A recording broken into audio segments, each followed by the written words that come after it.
Hello all, I am Anupriya and I welcome you all on AP education. आज हम पढ़ेंगे कोल and petroleum class 8 का chapter number 3। लेकिन उससे पहले अगर आपने चैनल को सब्सक्राइब नहीं किया है तो प्लीज़ सब्सक्राइब कर ले और हर क्लास की नोटिफिकेशन के लिए बेल आइकन को प्रेस करें। So let's start today's class. इसका जो कुछ पोर्शन है चैप्टर का वो हमने पिछली क्लास में कंप्लीट कर लिया था। आज हम आगे की क्लास को कंटिन्यू करेंगे। Call, you have seen call and heard about it. आपने कॉल को देखा होगा और इसके बारे में सुना भी होगा। It is as hard as stone and is black in colour. Coal जो होता है वो कैसा होता है, स्टोन की तरह हार्ड होता है और ब्लैक होता है कलर के अंदर, जैसे कि पिक्चर के अंदर शो किया गया है। Coal is one of the fuel use to cook food. Coal जो है वो एक फ्यूल है जिसको हम फूड को कुक करने में काम में लेते हैं। Earlier it was use in railway engines to produce steam to run the engine. पहले क्या होता था कि कॉल का यूज़ जो है वो रेल इंजन में किया जाता था स्टीम को प्रोड्यूस करने के लिए, ताकि इंजन को चलाया जा सके। It is also use in thermal power plant to produce electricity. Coal का जो यूज़ है वो थर्मल पावर प्लांट में इलेक्ट्रिसिटी को प्रोड्यूस करने के लिए भी किया जाता है। Coal is also use in various industries, और कोल का यूज़ बहुत सारी इंडस्ट्रीज में भी किया जाता है। Story of coal, where do we get coal from and how it is formed. Coal जो है वो हमें कहाँ से मिलता है और ये किस तरह से बनता है, इसके बारे में हम जानेंगे। About 300 million year ago the earth has a dense forest in low lying wetland areas. 300 million ago क्या था, जो अर्थ जो था उसमें क्या था, बहुत ज़्यादा फॉरेस्ट थे। वेटलैंड एरियाज में क्या थे, बहुत ज़्यादा फॉरेस्ट थे। Due to natural process like flooding these forest got buried under the soil. Natural process हुई, बाढ़ आई, बहुत ज़्यादा बारिश हुई, बाढ़ आई, उसकी वजह से क्या हुआ, ये फॉरेस्ट जो है ये मिट्टी के नीचे दबते चले गए। As more soil deposited over them they were compressed. जैसे जैसे उस पर ज़्यादा मिट्टी बहुत सालों तक जमा होती गई तो वो क्या होते गए, फॉरेस्ट और ज़्यादा कंप्रेस होते गए, दबते गए और ज़्यादा। The temperature also rose as they sank deeper and deeper. तो नीचे क्या हुआ, जैसे ही प्लांट जो थे वो नीचे दबते चले गए तो वहाँ का क्या होगा, टेम्परेचर भी नीचे इंक्रीज हो गया। Under high pressure and high temperature dead plant got slowly converted to coal. High temperature और हाई प्रेशर में क्या हुआ कि जो डेड प्लांट्स जो थे, क्योंकि प्लांट तो डेड हो चुके थे, वो कन्वर्ट हो गए थे कॉल के अंदर। As coal contain mainly carbon, the slow process of conversion of dead vegetation into coal is called carbonisation. हमें पता है कि कॉल के अंदर क्या होती है, कार्बन होती है, इसलिए जो स्लो प्रोसेस हो रही है जिसके अंदर क्या होता है कि डेड वेजिटेशन, मरा हुए जो प्लांट्स वगैरह है, वेजिटेशन जो भी है, डेड वेजिटेशन, वो कोल के अंदर कन्वर्ट हो रही है। इस प्रोसेस को हम कार्बोनाइजेशन बोलते हैं। Since it was formed from the remains of vegetation, call is also called a fossil fuel. क्योंकि ये क्या बन रहा है, कॉल जो है वो वेजिटेशन से मिल रहा है, हमें प्लांट से मिल रहा है, इसलिए कॉल को हम क्या बोलते हैं, फॉसिल फ्यूल भी बोलते हैं। A coal mine is shown in figure 3.2। यहाँ पर एक कॉल माइन दिखाई गई है कि किस तरह से कॉल को निकाला जाता है।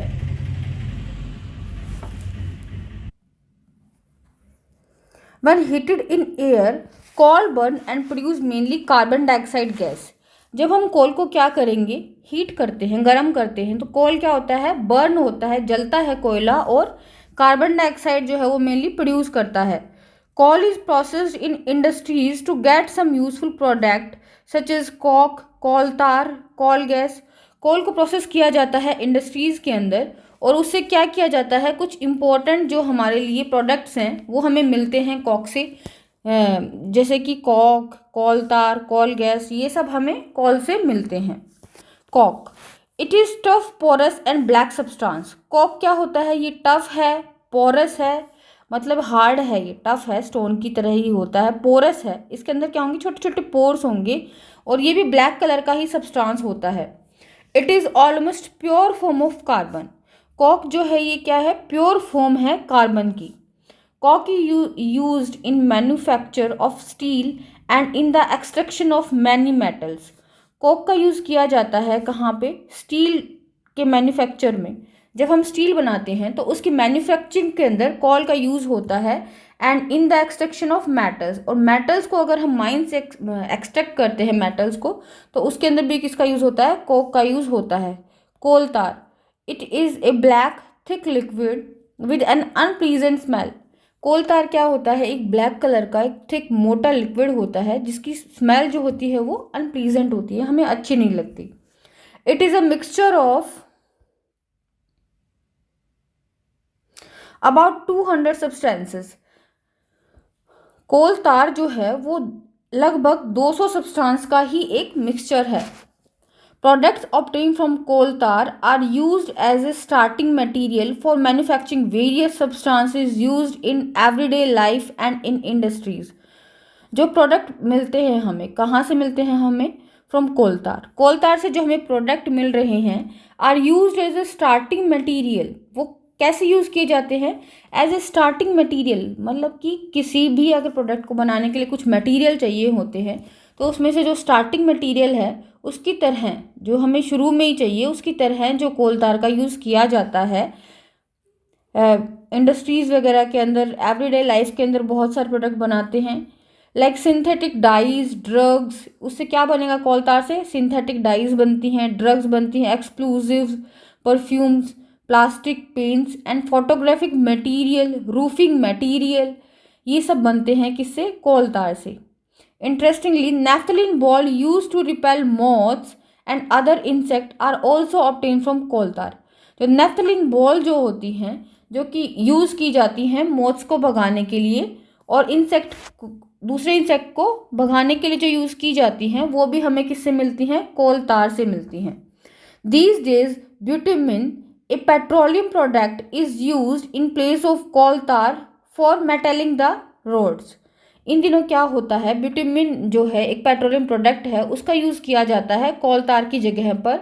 रोड्स को मेटलिंग करने के लिए बिटुमिन का प्रयोग किया जाता है। Bitumen is a petroleum product. Coal gas, coal gas is obtain during the process of coal to get coke. जब हम कोल से कॉक बना रहे होते हैं तो बीच में हमें क्या मिलती है, कोल गैस मिलती है।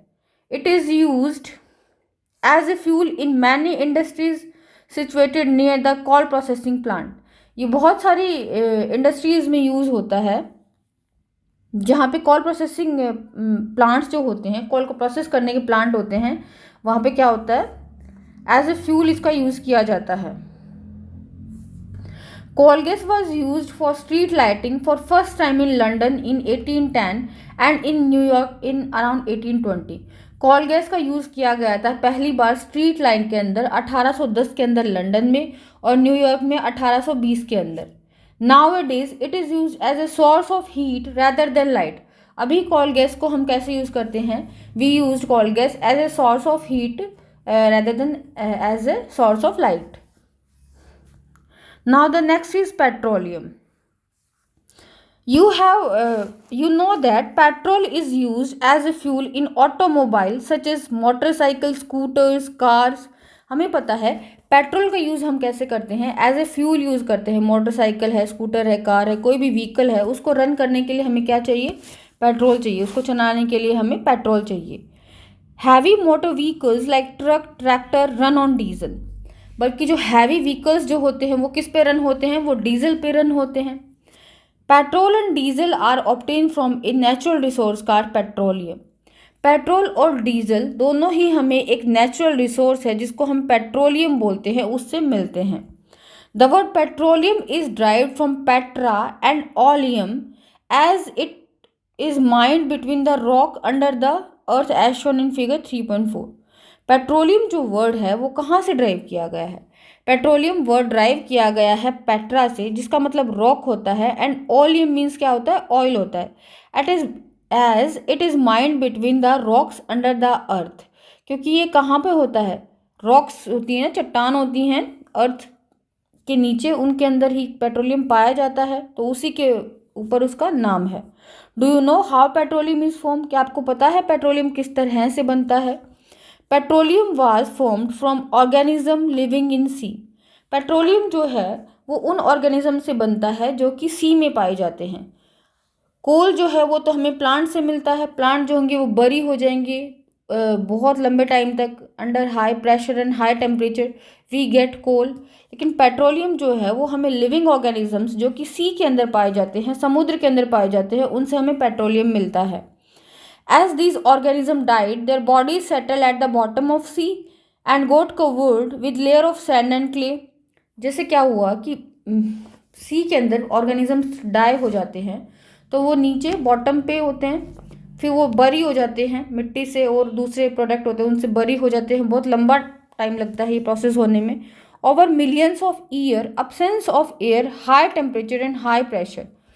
अब क्या होता है कि मिलियंस ईयर तक हाई टेम्परेचर रहेगा, हाई प्रेशर रहेगा। Transform the dead organism into petroleum and natural gas. जो डेड ऑर्गेनिजम्स हैं उसको क्या कर देता है, पेट्रोलियम और नेचुरल गैस के अंदर कन्वर्ट कर देता है। Look at figure 3.4, it shows the deposition of petroleum and natural gas. Figure 3.4 में क्या दिखाया गया है, डिपोजिशन ऑफ पेट्रोलियम और नेचुरल गैस को दिखाया गया है। यहाँ पर देखिए ये फिगर है, ये रॉक है, यहाँ पे ऑयल, गैस, वाटर, यहाँ पे भी रॉक थी। ये क्या है, वेल से फिर क्या होता है, निकाला जाता है पेट्रोलियम को। Look at figure 3.4, it show deposit of petroleum and natural gas. You see that the layer containing petroleum, oil and gas is above water. हमने देखा कि जो लेयर जहाँ पे गैस है और ऑयल है, क्या है, पानी से ऊपर है ऑयल, ऑयल से ऊपर है gas. Why it is so, ऐसा क्यों है। Recall that oil and gas are lighter than water and don't mix with it. हमें पता है कि ऑयल और गैस जो है वो वाटर से तो क्या होती है, हल्की होती है और वो मिक्स नहीं होती, इसलिए वो ऊपर आ जाती है। The word first oil was drilled in,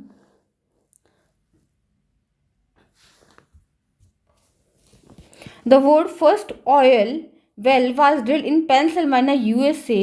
USA के अंदर जो है पहला जो ऑयल वेल है वो ड्रिल किया गया था कब, 1859 में।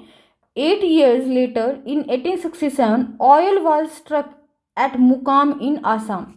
फिर हमें ऑयल जो है 1867 में मुकाम मैकुम आसाम के अंदर पाया गया।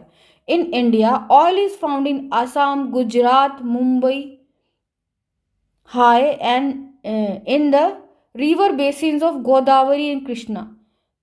इंडिया के अंदर क्या होता है, ऑयल कहाँ कहाँ पाया जाता है, आसाम में, गुजरात में, मुंबई में, और जो रिवर्स हैं गोदावरी और कृष्णा उनके बेसिन्स के अंदर पाया जाता है। So this was all about today's class. आज की क्लास में हम इतना ही चैप्टर पढ़ेंगे। नेक्स्ट जो है वो आगे का चैप्टर नेक्स्ट क्लास में कंटिन्यू करेंगे, लेकिन जब तक आप इस चैप्टर को अच्छे से पढ़ लीजिए। और अगर प्लीज़ चैनल को सब्सक्राइब नहीं किया है तो प्लीज़ सब्सक्राइब कर लीजिए। Thanks for watching.